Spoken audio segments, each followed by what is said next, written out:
युद्धजन्य स्थितीत आणखीन एक चिंता वाढवणारी बातमी आहे। भारतात यंदाच्या मान्सून हंगामात सरासरीपेक्षा कमी पाऊस पडण्याची शक्यता आहे। भारतीय हवामान विभागाने देशातील पर्जन्यमान सरासरीच्या 92% राहील असा अंदाज वर्तवला आहे। देशात 3 वर्षात प्रथमच सरासरीपेक्षा कमी पाऊस पडण्याची शक्यता आहे। भारतात यंदा सरासरीपेक्षा कमी पर्जन्यमान। यावर्षी देशात सरासरीच्या 92% पाऊस होणार। एल निनोचा मान्सूनला फटका, शेतकरी चिंतेत। युद्ध संकटात पाऊस कमी झाल्यास महागाईच्या झळा।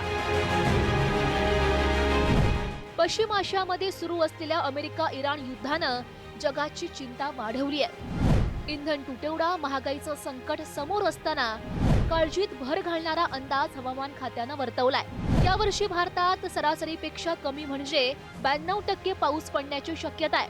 3 वर्षातील सर्वात कमी पाऊस यंदाच्या वर्षी पडेल असा अंदाज वर्तवण्यात आलाय। भारतात यावर्षी सरासरीपेक्षा कमी 92% पावसाचा अंदाज। प्रशांत महासागरात एल निनोची स्थिती निर्माण होणार आहे। एल निनोच्या स्थितीत प्रशांत महासागरातील पाण्याचं तापमान वाढतं। उष्ण पाण्यामुळे ढगांची निर्मिती, अमेरिका, दक्षिण आफ्रिका खंडात पाऊस होतो।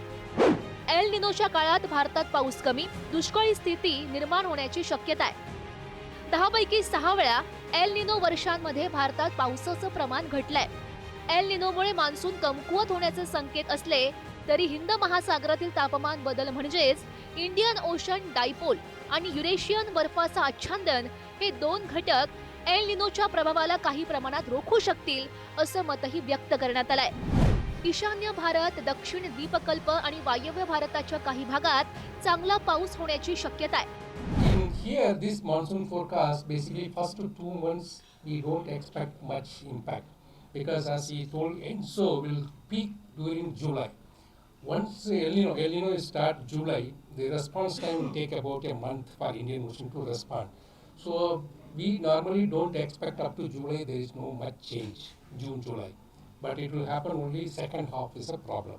And second half also this dipole also is happening simultaneously. Maybe the September mainly it will be affected. So the first half not much, second half yes there will be some problem.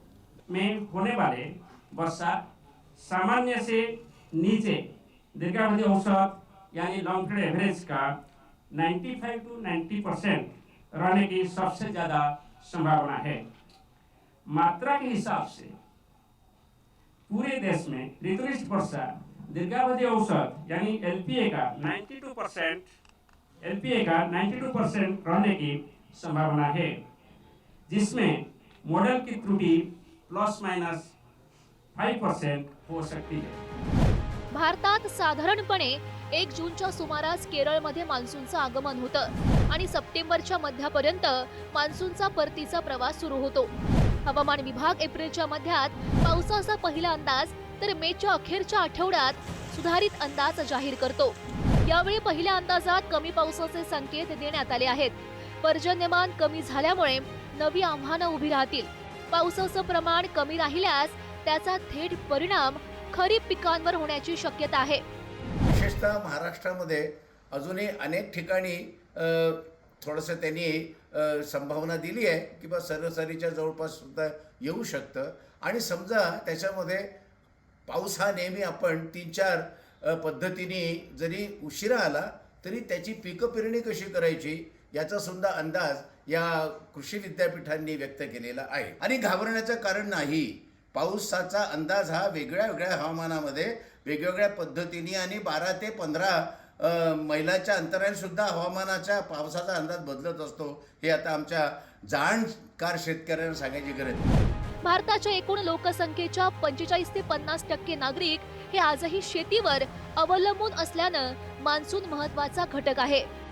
भारताच्या सुमारे $4 trillion अर्थव्यवस्थेचा कणा शेतीसाठी पाणी, भूजल साठे, जलाशय या गरजा 70% पावसावर अवलंबून आहेत। 96 ते 104% पर्जन्यमान सामान्य म्हणून गणलं जातं। यंदा सरासरीपेक्षा 92% पावसाचा अंदाज व्यक्त करण्यात आलाय।